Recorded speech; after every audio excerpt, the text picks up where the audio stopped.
My name's Kate Barber. I work at Monash University Museum of Art in public programs, and it gives me great pleasure to welcome you all here on this very warm evening to West Space for our very first Boiler Room lecture of the year, titled Samson Young, Extreme Loudness Over a Long Distance. This evening, MUMA, in partnership with Liquid Architecture and the Biennale of Sydney, are delighted to present Samson's lecture, which will be convened by Dr. James Parker from the Institute for International Law and the Humanities at the University of Melbourne. Before we begin, I'd like to acknowledge the Wurundjeri people, who are the traditional custodians of the land on which we are gathered this evening. I would also like to pay my respects to elders both past, present and emerging of the Kulin Nation, and extend that respect to other Indigenous Australians present with us this evening. It now gives me great pleasure to introduce visiting Hong Kong-based composer and artist Samson Young, who will discuss his practice and his work Canon, a sound installation and durational performance which incorporates the Long Range Acoustic Device, LRAD. He'll also be discussing the legal and political barriers to performing and exhibiting this work. Samson is in Australia participating in the 21st Biennale of Sydney, Superposition, Equilibrium and Engagement, and will be included in a really exciting forthcoming exhibition called Eavesdropping, which is curated by Joel Stern and James Parker, and which will be taking place at the Ian Potter Museum of Art at the University of Melbourne later this year. So watch this space. James may talk a little bit more to that later. Samson's creative outputs manifest in a variety of media and a cross-disciplinary divide.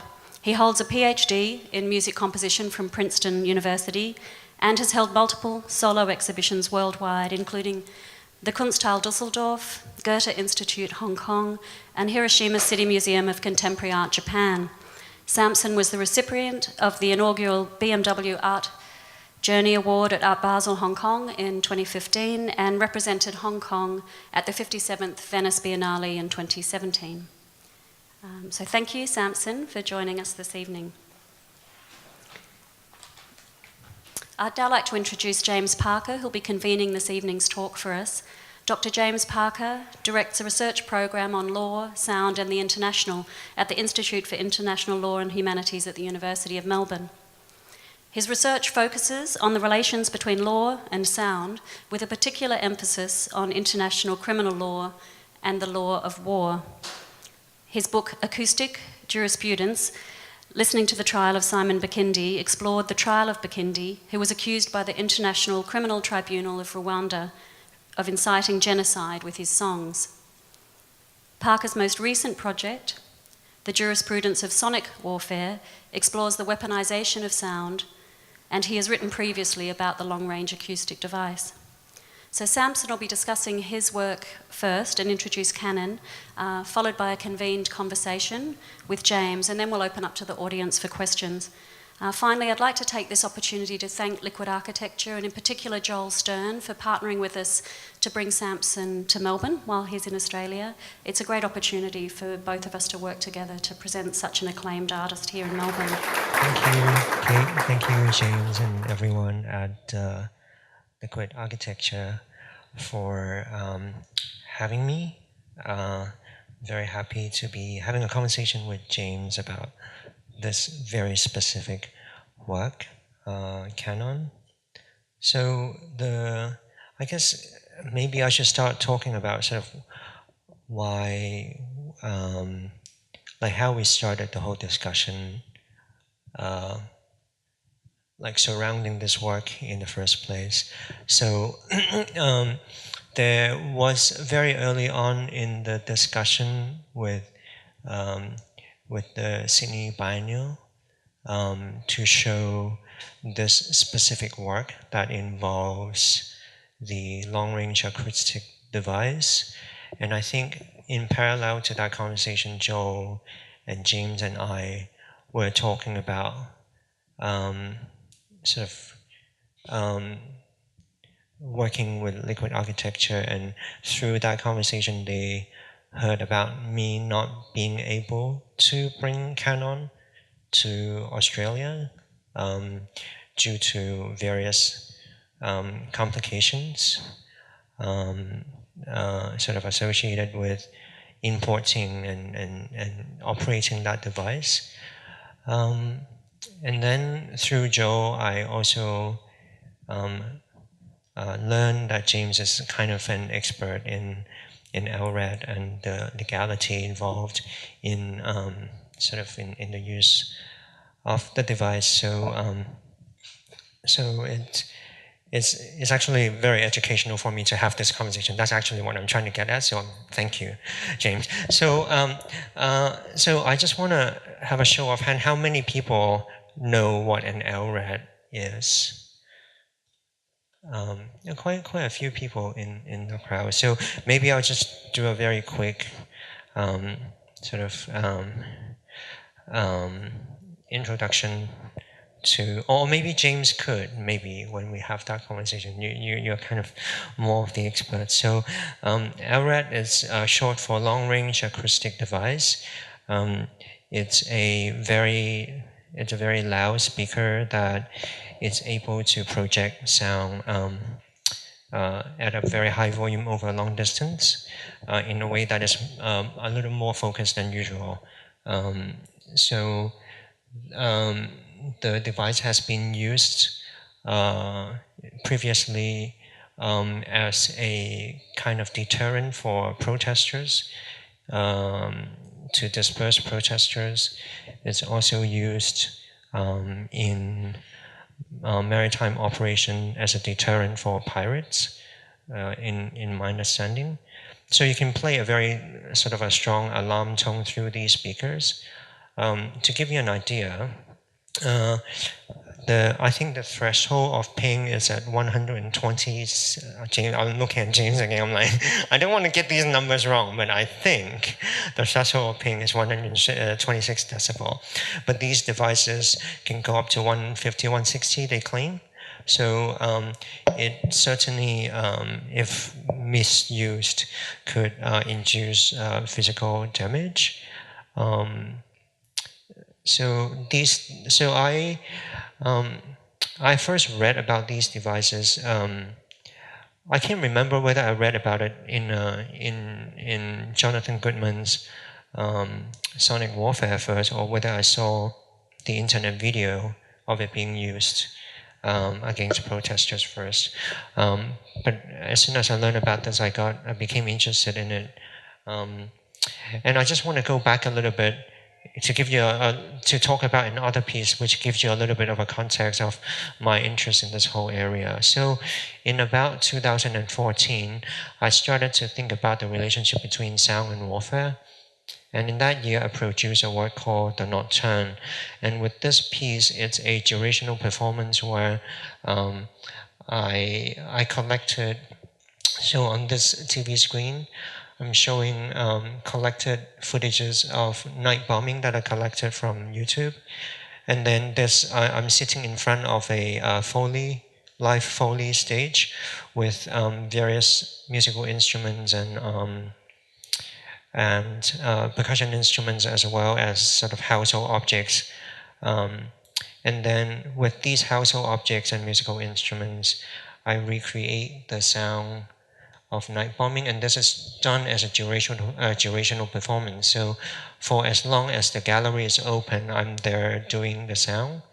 And when you're walking into the gallery space, you don't actually hear a very loud sound coming out of speakers, because all of the sound that I'm producing are fed through a system which is then fed into an FM radio transmitter. So to experience the work, you have to pick up a radio, and then you tune to an FM radio station, at which point you'll be able to hear the sound amplify. So it's only through the radio that it sounds loud and explosive. But when you're walking into the space, it's kind of the sound is actually very gentle. I started this whole. There's actually a video on the internet, but because I need to talk about both works, so I think if you're interested, you can go to the website and watch the sort of listen to the effect of that. So, and the reason why I became interested in that was because 2014 was a special year in Hong Kong. There was the national education the whole national education protest, which some people think of as a precursor to the umbrella movement. So there's a lot of people started to talk about sort of conflict is something that is very much on the forefront of people's mind. People think about that a lot, and so I started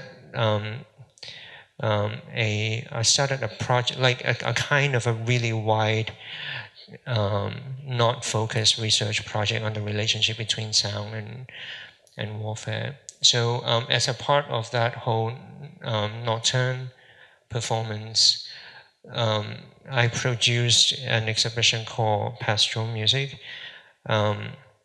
which also included these studies of which are graphical transcription of historic weapon explosion sounds. So, for example, this is the explosion of a howitzer tank Canon. No, wait, this is an M18 anti-personnel mine explosion. This is a howitzer tank Canon explosion sound. So I did a whole bunch of these as a way to make myself listen to it and sort of transcribe it. So then I can sort of, so although I am like trying to recreate the sound of night bombing, there's actually little, nuances. Like if the bomb is dropping far away, you know, this kind of like dropping little pieces of dirt on the mic is better than trying to scrape the bass drum. That sort of little nuances.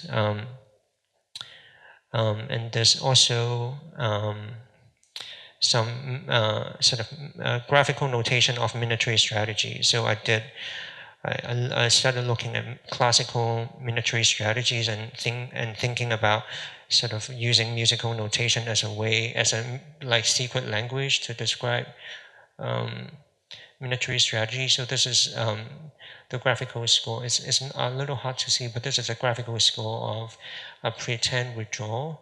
So you draw enemy deep into sort of your territory, you pin some pinning attack that are a little bit like treminoes, you go back and forth, you draw them in a moderato kind of speed, you accelerate that retreat, and then when they are deep in your territory, you mount a relentless counterattack in 4 Fs, subito P. So that was what I was thinking like throughout the year of 2014 and 15. So which is really what led me to the Canon project, which I'm now going to talk about. So with the Canon, I already told you about the Long Range Acoustic Device, which is this very particular speaker device. But the performance itself is actually more complicated than that. So again, it involves me. Wait, I'm trying to find a picture of that performance. Wait, maybe I should do it from here. Again, it involves me doing a durational performance. So I have done this performance only three times actually. 1, 2, 3, yeah. So in 2 of the times, it was done as a durational performance performed by myself. And then in an exhibition in Düsseldorf, I had somebody cast as the performer to perform on behalf of me. So in this performance, I'm standing behind the LRAD, and I'm dressed in a 1980s Hong Kong police uniform. And I'm actually doing bird calls with the device. So there's a backing track being played through the device, which is a mix of bird songs and distress calls of birds. So distress calls are what many of you probably know this and better than I do, that when birds find themselves in danger to warn others, of the imminent danger, they produce these distress calls. And so when birds hear distress calls, they think of that as a signal to flee. So so there's a mix in the background, and then as a live performance, I'm performing bird calls with bird whistle. And so again, I'm there for the duration of the day and for the duration of the show. So that's the performative element. There's a whole second element which it's a little bit of a mouthful to explain. You have to bear with me because my works are always like that. It's like there's an obvious thing and then there's a whole layer of thing that just confuses it. So I'm going to tell you about the confusing part now. So the reason why I was dressed in a uniform, the reason why I was interested in this bird call idea was because I was looking at the history of Vietnamese refugees in refugee camps in Hong Kong. For those of you who are my age or older, you probably remember that there was a little bit of a refugee crisis in Hong Kong in the late 70s and early 80s. With a lot of Vietnamese refugees coming into Hong Kong, and Hong Kong was a port of first port of arrival, when they would process sort of their papers if they wanted to go to the US or go to the UK, etc. So the incident that started this whole quote-unquote crisis is in 1979, which is the year I was born. A cargo vessel by the name of Skyluck was stranded in at shore. Stranded. Like the cargo ran into shore in Hong Kong, and on the cargo vessel Skyluck, there were up to I can't remember the exact number, but it was a very large number, like up to 1,000 refugees were on the cargo vessel, and they were not allowed to land for 3 weeks. And then from that point onward, they started building refugee camps, and there was more of a codified procedure on how to process refugees in Hong Kong. So there's that. And then when I was looking into that whole history, I noticed one thing, which is that in the camps in Hong Kong, they were often given these red plastic, I guess, basin. And with these, so you see that quite a lot in historic photographs of the camps in Hong Kong. And with that basin, they would eat out of that basin. It would also be what they used to sort of wash, and like where they would store their sort of personal belonging is one of the first things that they were given, this Red A plastic, Red A brand plastic basin. And another thing that sort of came into the picture to confuse things a little bit more is the fact that I remember very clearly in the 80s and 90s that when I was a kid, every night, literally every night on the public radio station RTHK, they would have this radio broadcast in Vietnamese, the content of which is based, so they would precede that Vietnamese broadcast by saying that the following broadcast is meant for boat people, to tell them of the new policy with regards to boat people arriving in Hong Kong. And so it's basically meant as a deterrent to tell them to, like, when they enter the territory, when they, as soon as the radio is able to pick up the signal, it's supposed to be a little bit of a deterrent, I guess. And it sounds like this, so I'm going to play it. 跟住嗰段越南話廣播，就係向佢哋講述呢個政策嘅內容。 This is still Cantonese, and then following is the Vietnamese, and this is on radio every night, pretty basically like 9 or 10, like regularly for like a decade, you would hear this. Bắt đầu từ nay, một chính sách mới về thuyền dân Việt Nam đã được chấp hành tại Hồng Kông. Từ nay về sau, những thuyền dân Việt Nam kiếm cách nhập cảnh Hồng Kông với thân phận những người di tản vì vấn đề kinh tế sẽ bị coi là những người nhập cảnh phi pháp, Họ sẽ không có chút khả năng nào để được đi định cư tại nước thứ ba và họ sẽ bị giam cầm để chờ ngày giải về Việt Nam. 剛才嗰段越南 And then it goes back to Cantonese, basically telling people how, like, what that was all about. But so because this is played on the radio so often, it entered the popular culture in Hong Kong in a way that is a little bit sinister. So because it has a very melodic quality to it, and the first four syllables of the announcement were particularly memorable to people. So on TV and on radio and in popular culture, when Hong Kong actors or actresses try to depict Vietnamese people, they would use they would emulate the quality of that announcement, and they would use the first four syllable as a kind of almost a sonic signpost for both people, and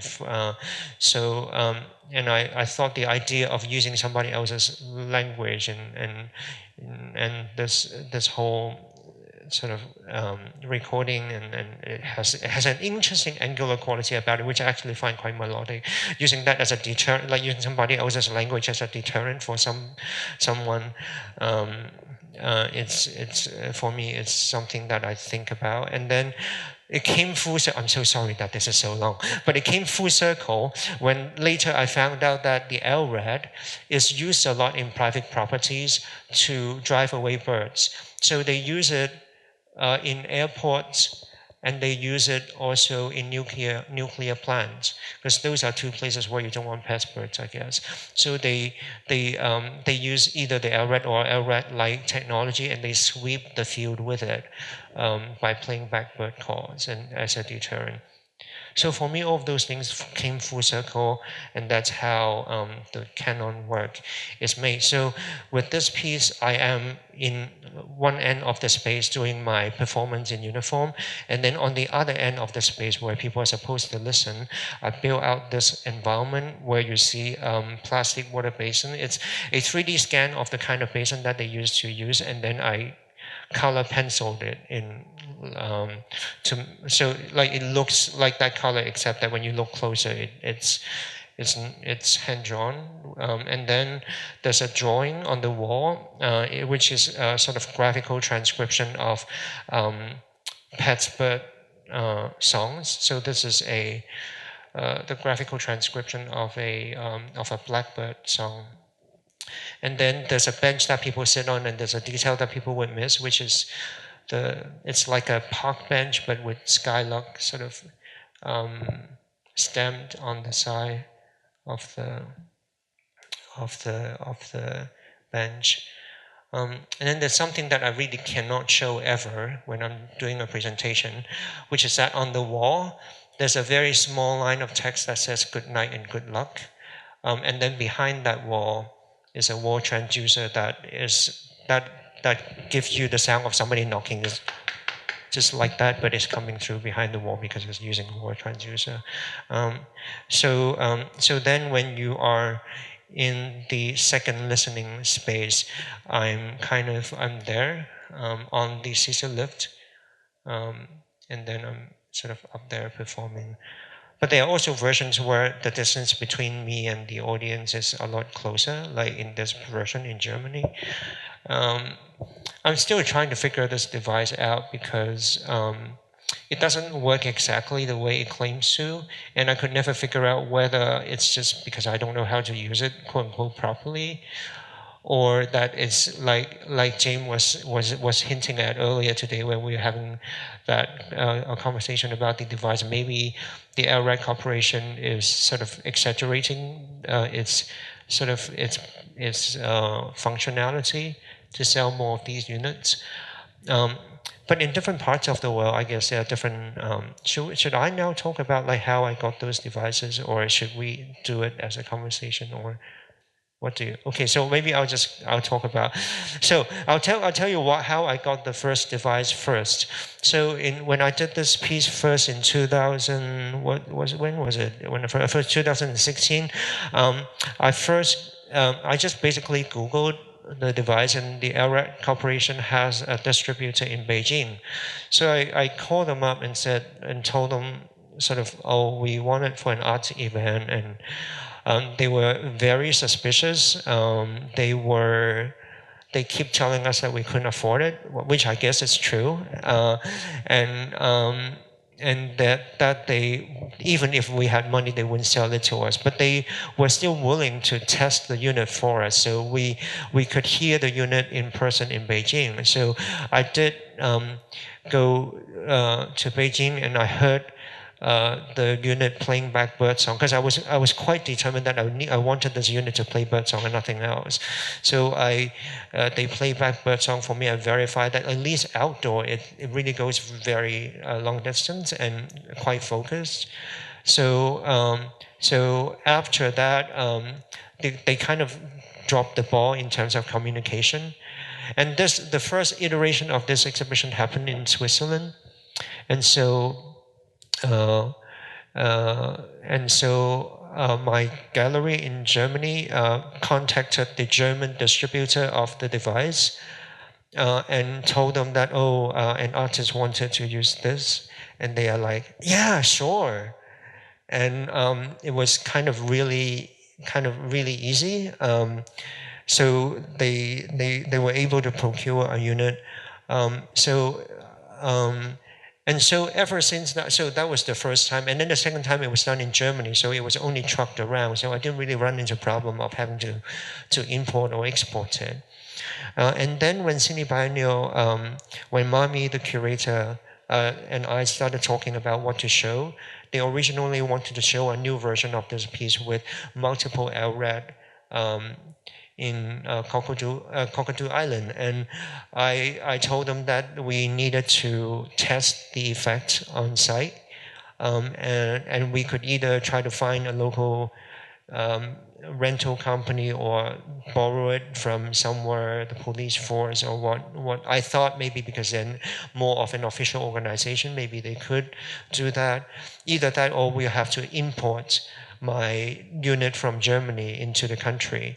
And so the Biennale gave me a short answer and basically said that importing into the country is out of the question. You wouldn't be able to import it and you wouldn't be able to get it back out. And second of all, there's no place where we could sort of rent a unit like this in Australia. And they, I could have gotten this wrong, but my impression is that they did speak to somebody in the police and verify that there's some sort of restriction being sort of placed on civilians' access to these devices. So in Sydney, I'm now showing something else. And then in between that conversation and now, I have shown the piece once more in Japan, in Yokohama. And in Japan is really weird. You could just rent it from a private corporation. So this is the corporation that I didn't know about this. I just told the presenter that I needed the device, and so they started looking. And this, I guess, this website came up for them, and you could rent it, and you can rent all different kinds of models. So in the Japan performance, I actually used 300X, which is the fancier model. But the original version that I used was 100X. So they rented it, so after the performance, I was able to speak the person who rented the unit to us, and he said that I was the first sort of non-police and non-military interest in renting the unit. So then it occurred to me that somebody had probably set up a company just exclusively to rent these devices to the police, so that it's not on their books or something. You know what I mean? So whereas I know in Hong Kong, the police force had bought 2 units because there was a question at the Legislative Council when this issue was brought up in 2013. A legislator asked the so the second in command, I guess, of the police force, what these devices are for. Are they going to be used against civilian? And the reply was that these are communication devices, and so you have nothing to worry about.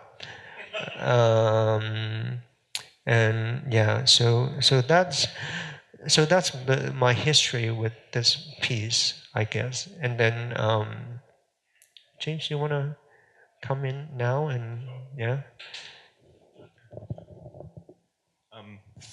Thank you. That was extremely rich. It's a real privilege. Hi. Does anybody want to use this opportunity to come forward if you can't see or hear? You're welcome to. It's a real privilege and an honor to talk with you about your work, Samson. I'm a real admirer, and I've been working so closely in some of these areas that you've been exploring this evening for so long that it's really nice to have an interlocutor who's coming from such a different tradition. As Kate said in her introduction, I'm from a law faculty, but I wanted to begin by just asking you about the traditions or traditions that you understand yourself to be working yourselves. Maybe that's an interesting point. No, yourself to be working in, because I don't know if people notice this, but it's sort of very striking. The titles of both of these works. One is Canon, and the other is Nocturne, and these are both I hesitate to say. Canonical idioms in the Western classical tradition, obviously, and this is deliberate. So, and you talked a little bit about notation and graphic transcription and so on. And I was wondering if you could say a little bit about how you understand these works in relation to compositional tradition, because it strikes me that on one level you're in dialogue with that tradition. Do you understand yourself as attempting to extend that tradition or subvert it or intervene in it in some way? Because obviously these are not being performed in performance contexts familiar to that tradition. And so, as a way in, could you say a little bit about your tradition, the tradition that you understand yourself to be working in, and if you're working against that tradition, how that plays out for you? First of all, I still actually compose in the more quote-unquote traditional sense. Like, I still write my ensemble pieces and whatnot, like still notate things, although sort of proportionally I'm also doing more of the other kinds of things. So I think for me it has more to do with me trying to process the training that I went through, and also the worldview that this training, like the very specific worldview that this training gave me. And it's not that I'm trying to go against it. I think maybe I just need to understand it better. Like I think there are. So I need to it's like when we talked about earlier, when I'm working in a gallery show, when I'm putting one video piece against another, I think in compositional term, like, oh, this is in counterpoint with this, and this needs to be on another layer of sound. So I think about those things, and I'm aware that I'm using metaphors and terminologies that are from a very specific time in my life, I guess.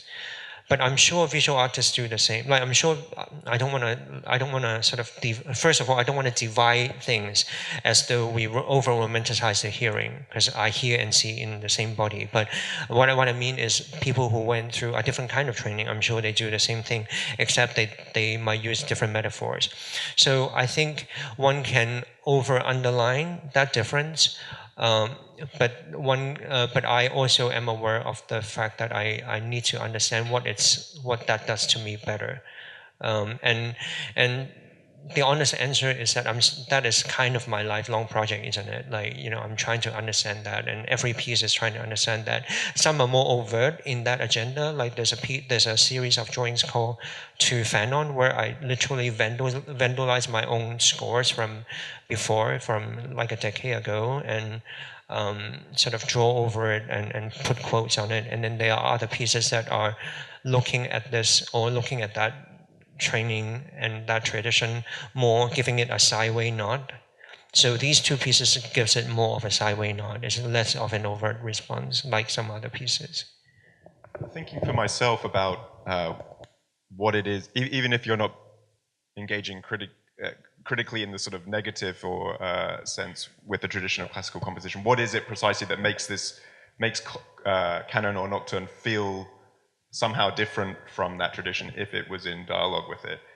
It strikes me that that would be the degree to which your works foreground what Seth Kim Cohen calls the non-Cochlea dimensions of the work. So these are works that involve sound, that engage sound in certain kinds of ways, but don't invite the viewer, listener to luxuriate in sound, right? It's not about the formal beauty of the work.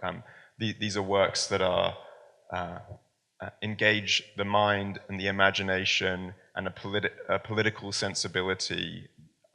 That is the non-Cochlea dimensions of the listening experience.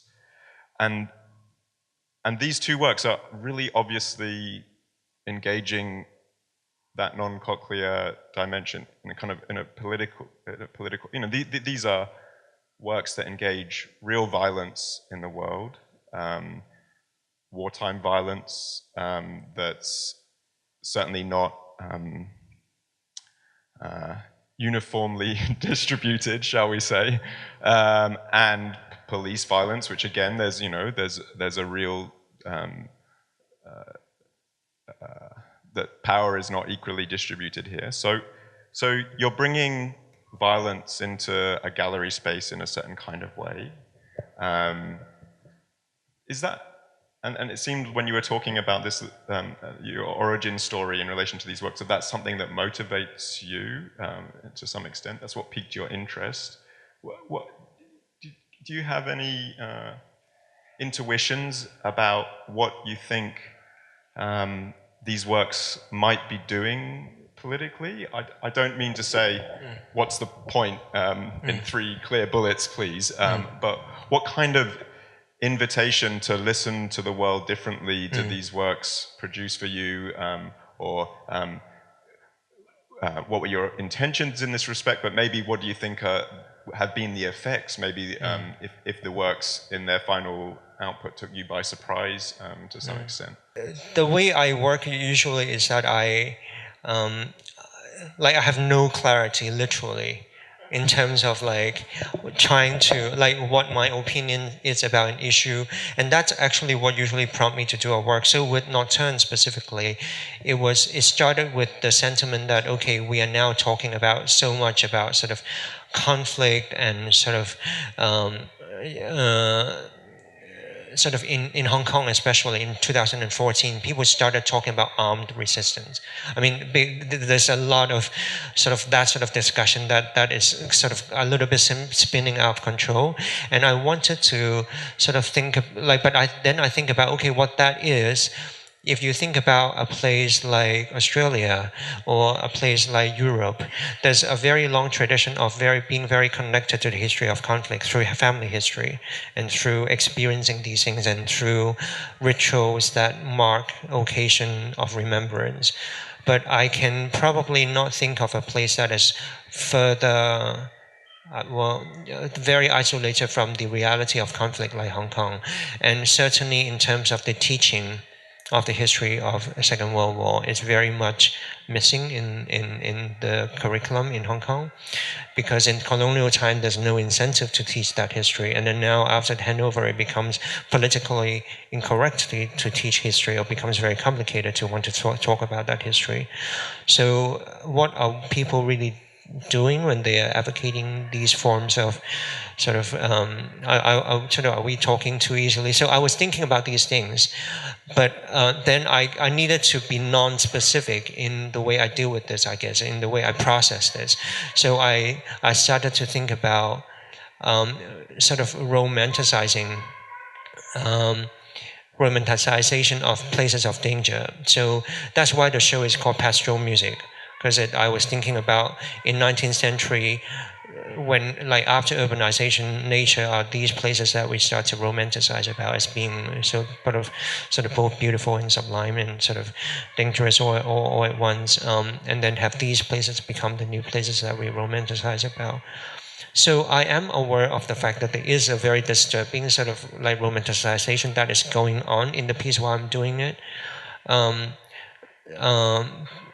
So I guess the way but that's a very long answer to a short answer that I could give, which is that I think I try to use making and the research process as a way for me to understand these complexities.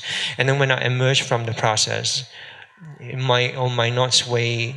I'm not trying to sway opinion externally, but it helped me understand which affect the way I vote. It affects who I work for and how I choose to work with certain organizations or not. And that is maybe a very modest goal, but it's something that I can know. So both for these pieces and other pieces that I make, it's often for that sort of to serve that need of mine. Yeah. I don't know if that's answering your question. Your art practice is a way of producing self-knowledge and knowledge about the world, which has a political edge, but it's not determined in advance. Or I just don't like, or I just don't know. Don't know meaning that when I make the piece, I really don't know, and I try to not rush it in knowing, and then when I emerge from the process, I might know more. But if you have a kind of a certainty and you are trying to sort of through the work, you want to have a better sense of being able to sway opinion one way or another. You kind of need a kind of certainty, and you need a kind of non-confusing, not simplicity, but you do need a clarity which my work don't have. Yeah. One thing that came to mind as you were speaking that hadn't really occurred to me before in terms of what your work might, what this work in particular, Canon, might say or teach, or teach isn't the right word, but help us to know or understand, was I actually wrote this down in my notebook as in the form of a joke. It's a kind of a sick joke though, but hopefully not too politically incorrect. You know, what is the difference between an LRAD and a bird's distress call? The answer isn't funny at all, but I think it's telling, because I think that when you were talking, you said, well, the bird's distress call is a signal to other birds to flee, right? Even the deterrent broadcasts that you were talking about are a form of dialogue of sorts, even if it's dialogue/propaganda, right? But with the LRAD, you know, what is the difference between an LRAD and a bird's distress call? Well, it doesn't engage the register of language. It precisely desubjectifies when it operates in its alarm function. It renders people as mere biology. In fact, it fails precisely to distinguish between human and non-human. It renders a bird and a person completely equivalent, and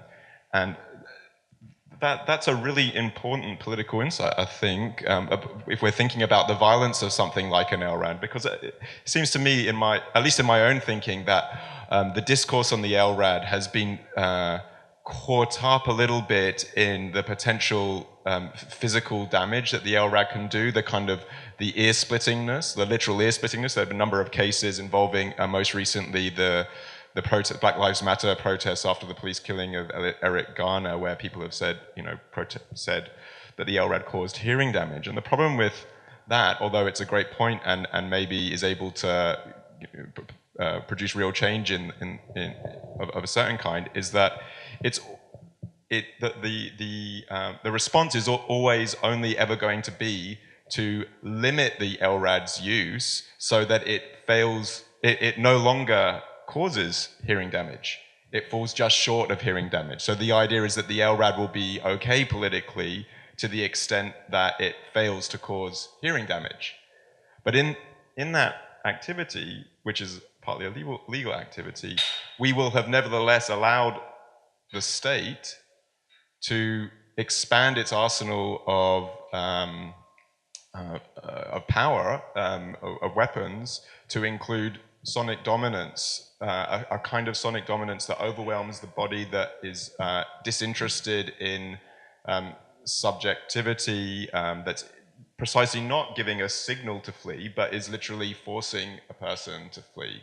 And that is already something that we should be politically disturbed by, whether or not it causes your ears to burst. I think that's a problem, and that, just as an example of a non-cochlea, I mean, that really came out clearly to me in the way in which the bird call, the bird's distress signal, is operating your work, and the kind of alliances between human and non-human that are being borne out.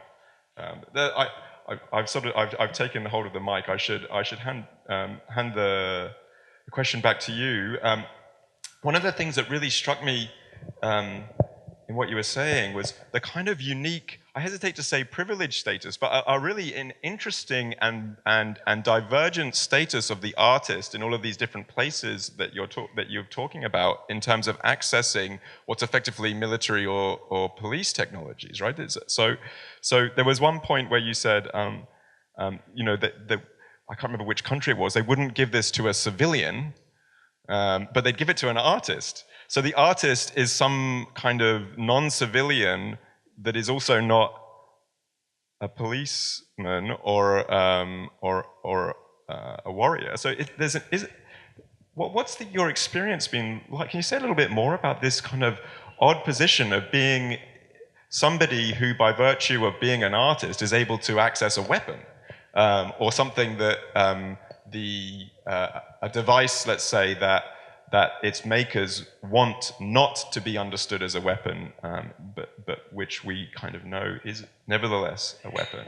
Well, what's it like to encounter that bureaucracy? What's it like to hold something in your hands and to work with it at a time when the people working with this are almost always using it on and against people? What's that experience been like for you? What has it made you think? Right. Well, yeah. First of all, I want to acknowledge the fact that being an artist, it's a very special and privileged position, in that I think people do open up to you in different ways. But so that's been the experience with the LRAD, but it's also been I do a lot of field work. And I interview people and I record things, and so when you tell them that you are doing it for an art project, people are more open to working with you, which is a privilege that I'm still learning not to take lightly.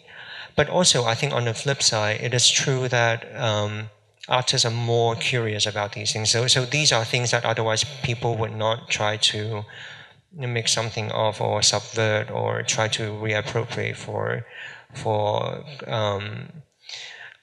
making artwork. So, but however, I don't want to over romanticize and over underline this. I think it's just that there are different kinds of artists. There are artists who are working sort of more in a studio practice, but for people who do research work and do field work, the contact that they get and the sort of access that they get is very maybe not so similar to the access that an investigative journalist gets.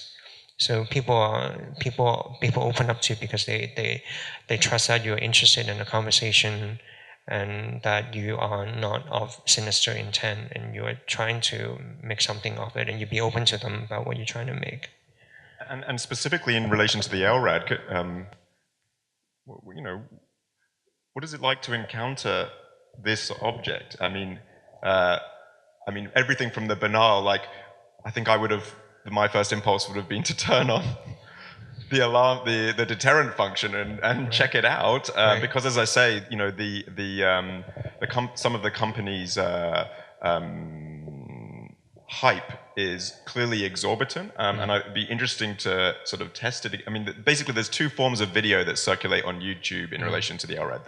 There's marketing from the LRAD Corporation. There's a lot of it, and then there's activist videos that are clearly have a sort of their own kind of rhetoric in terms of trying to make these things seem awful. So I'm interested to know what is it like? What do you do with it? Was it easy to work with? Did it feel full of artistic potential, or you know? Well, I came to it with a very specific usage. I wanted to play bird calls on it. So the first thing that I asked the Beijing distributor to test was the bird call sound. I wanted to make sure that it works, that it projects, and I guess I'm trying to remember my first reaction to it. It was both. I guess I was nervous because there was so much hype about sort of it being a weapon and all of that. But then I heard it, and I did find, I mean, and it feels wrong to say this, but when the bird call was coming out of the device, and when I was hearing it from a long distance, I did think that it was beautiful, and that was when I thought, okay, this is something that I should make something out of, because it's beautiful and it's disturbing at the same time, because it's what it is. But about the LRADs, because the way that the LRAD works is by means of in-phase piezoelectric transducers. So the form that its sound projection is very different from a cone speaker. So is there something about? Was it something about the LRADness of the bird song that felt beautiful? Does it sound qualitatively different to another the same sounds over another device? Yeah, it didn't sound like it was coming from, you know, the cliche metaphor of sound coming from all around you and in your head and all of that, right? So with the LRAD, it's more when you're in the sweet spot anyway. So the sweet spot is not like exactly a straight line; it's more like a 30-degree thing. So when I was outdoor, and this is what I said, the outdoor being maybe better than the indoor, but when I was outdoor, it did feel like the sound was like here. You know how when you do mastering, people talk about where the voice is. You want the voice to be front and center, like in a pop track, for example. And the bird sound is front and center. And it felt like it didn't, like it felt like it shouldn't be there. Like, but I obviously, because I have the visual of the device, I know that it's coming from there. But it felt it's not the same as hearing it coming from these speakers, for example, because you can tell that it was from a distance. But with the bird calls that was projected from the LRAD, you feel that the distance is compressed. So I felt like that quality was there's some nuance of that quality that I thought was fitting for what the whole thing was trying to do. Well, I'm out of questions, but we do have time for questions from the floor if anybody's interested. If there's any hands. Now, do we need to pass a mic to the people doing the questions, or if you're loud, just if you maybe could stand up and project into the space, that would be fantastic. Go ahead, thank you. It's kind of off topic, but how did you get the graphic visualization for the bird call? So with the graphical transcriptions that I do, the usual process is that I would open the sound up in the computer and look at the spectrogram just to make sure that I think like the pitches that I think I'm hearing the pitches. So with things like pitch, I'm more fussy about getting right. But then when it gets to things like how it develops the quality of the reverberation or how it projects, I rely on visual metaphor. So it's a combination of sort of looking and then getting some information right and then doing other things that are more intuitive. Any other hands? Yes. Yeah, thank you. The talk, very interesting. And I was just going to ask about the work Nocturne and the performance aspect of that, and the fact that the listeners, the visitors, take a radio. And I just wonder if you could speak to that a bit, because for me it's interesting because it moves from being a performance, you know, being proclaimed from your position into something that they individually encounter and have perhaps some control over. So was that factored into it? What's your thinking there? Yeah, there's definitely that, and so that's the first thing. And then the second thing is I wanted them to be able to listen to the track while looking at other things in the show, so they could sort of personalize the experience. But actually the third thing, which is the most important thing for me, is that I always find it really weird. I don't know if they do it in Australia, but when radio stations do broadcast booths outdoor, and then you're listening to the radio station, and then you see them doing it in front of you, and you're like, wait, but they've gone up and then they've come back down, and then I'm listening to it, and I felt like all of a sudden you become super aware of that transmission, which you otherwise wouldn't be. So it's very much the same as when you go to a concert and the sound is always working perfect, and then there's a moment when there's a glitch and then the mic's off for a second, and then for that split second you become super aware of the fact that everything is mediated, it's going into the mic, going into some system somewhere, up in, and then it comes out of the speaker, then you pick it up. So I think being aware of that mediation process is there's a little bit of magic to that, which I think is also fitting for this work. So, and also with the quality of the FM radio distorting the sound, it sounds more realistic as well. It's somehow the FM broadcast, the sound is sort of a lower quality, but it gives me a wider palette actually, because then I don't have to fuss with things like, so in an explosion, night bombing explosion, there might be other things going on. There's sort of traffic, there's dog barking, and then there are different areas of bomb going off. I can really focus on making like an impression. I can ping in sort of broad brushstrokes and try to do symbols of these sounds rather than having to get that dog bark right, for example, or the car alarm right. So when I do a car alarm, I just use one of those toys that you could press from Toys R Us that will give you the sound, but then through the system and through the radio, it then does sound realistic. So all of those things together gave me the sort of conviction that this is the right thing to do. Would you also say that that's a process of aestheticizing the, by default, you kind of, there's a translation, an aestheticization that inevitably has to happen in that context. Yeah, totally. And if people feel that and is maybe a little disturbed by that or question that, then that is also true. In that's how I also felt. I mean, when I look at, I don't know whether any of you have seen footages of night bombing on YouTube, but it's actually a really popular thing. You just search like bombing, and then there are a lot of civilian footages of like just video camera on tripod, just looking into the horizon and picking up these sounds. Again, with full admittance of the fact that when I say this, I feel a sense of guilt. I do find that when my first reaction when I saw these footages on YouTube is that they don't sound like the sort of really intense war scene that I'm more used to in Hollywood cinema. It sounds like fireworks to me. And then what is this really weird and ugly thing in me that finds this sort of kind of beautiful? So I guess that's also what I'm trying to process. So if there's a little bit of that in the piece, it's also coming from sort of where I saw it. But of course, what you're finding beautiful is not the same sound that is shattering windows and causing Absolutely. people to scream and cry and what have you. So it's an acknowledgement of the aestheticization that is already going on in the mediation before you come to experience this via YouTube in the first place. The distancing, exactly. Yeah. Now, there were some more hands. I can't remember exactly where they were, though.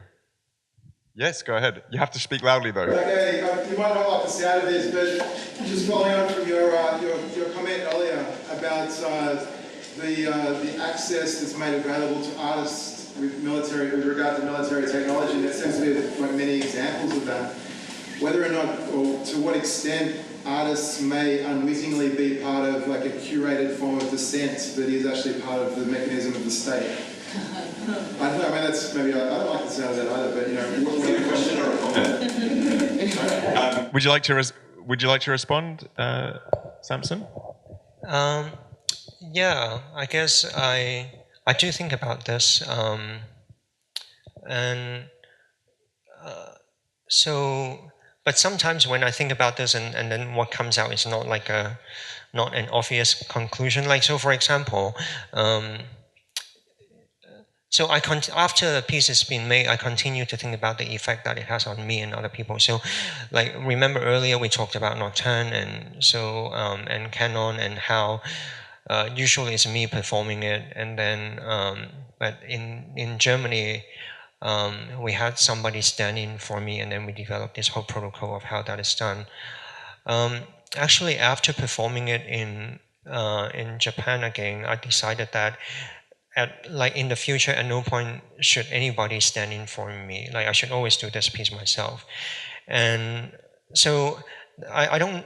So I guess that's not a direct answer to your question, but I guess what I'm trying to say is that yeah. So as I have these kind of conversation and hear comments, I continue to think about these pieces. When I do them, I continue to think about them, and then my opinion about them change.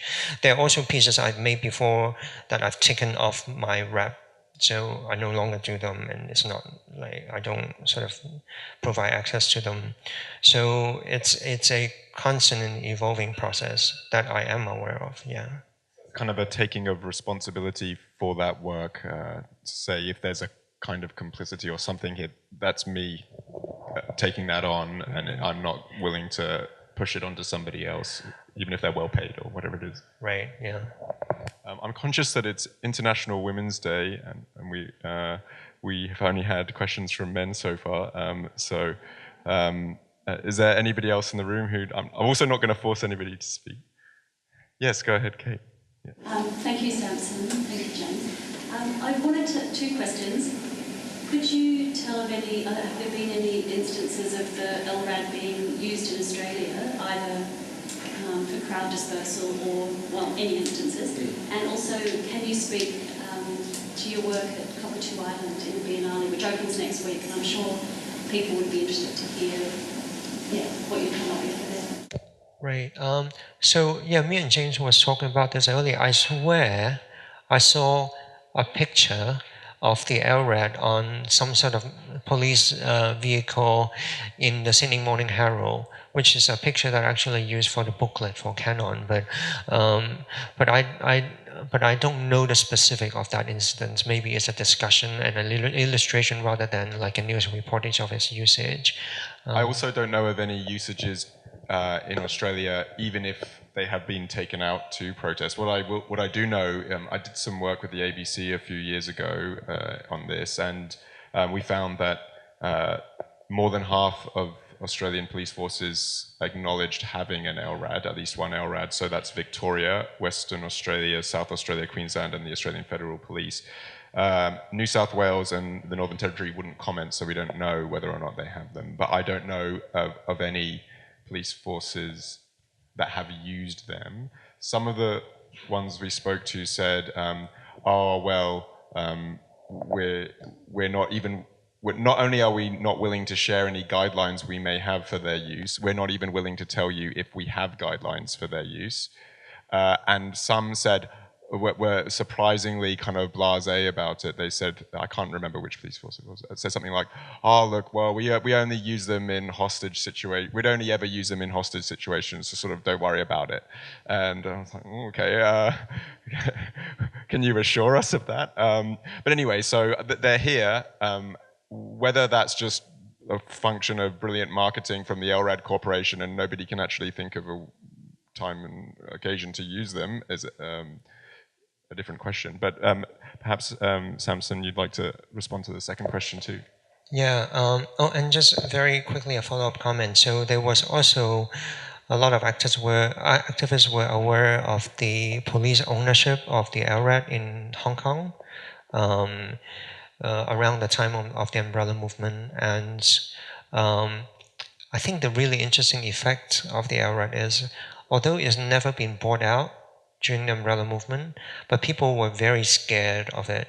So you know how these devices, they inflict physical harm, or they do what they do to your body, but they also administer fear, right? So in a sense, owning the device kind of, and letting it be known that they own the device kind of also already achieve what they wanted to.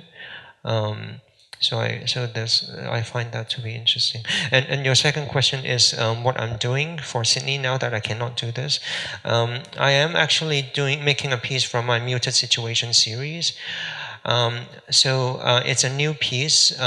So with the Muted Situation series is a very specific, it's these instruction-based pieces where if you can imagine that you can take one layer of sound out only and then leave the other ones in, then that's what the Muted Situation is. So for Sydney, I'm doing a muted performance of an orchestra in Cologne performing Tchaikovsky's Fifth Symphony muted. So actually, I see if I have a picture of this. I have a video of it, except that it has no sound because the piece is a 12-channel sound piece, so it doesn't make sense to make the preview show it doesn't make sense to include the sound in the preview, but I'm trying to show you an image of how they do it. Like for example, maybe you can already see this. In the strings, they have put like a little piece of like plastic glad wrap type situation between the contact point of the string and the bow, so they can still play and finger through the piece, and you hear the fingering coming through, except that no pitch would come out. And then with the oboe and with the oboe and the bassoon, we turn the reed around. And then with the brass, there's a little piece of soft felt between the mouthpiece and their mouth, so they can buzz and play through, but no pitch would come out. So every instrument has a different way of doing it, and then you end up with basically page turning sound, body movement sound, instrument knocking the things, and so on and so forth.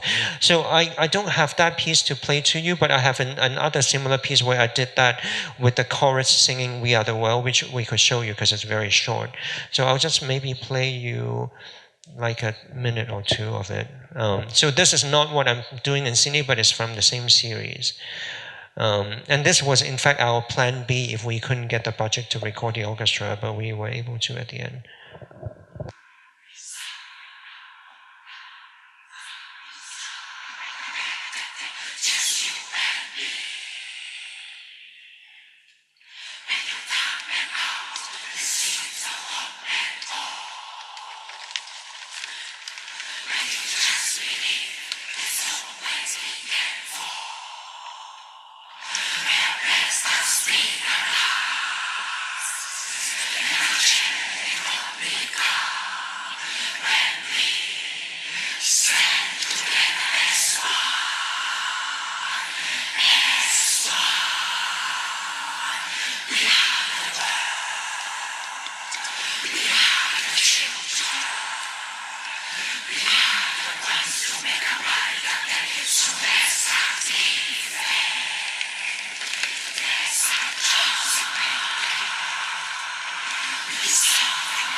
So this is a chorus singing We Are the World, but the full title of the piece is the Hong Kong Federation of Trade Union Chorus Performing We Are the World.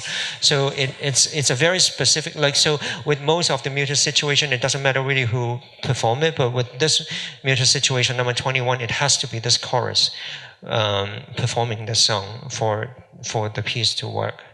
So it's attached to them. Yeah. Might be a good place to call it a day. Just before I ask everybody to join me in thanking you, Samson.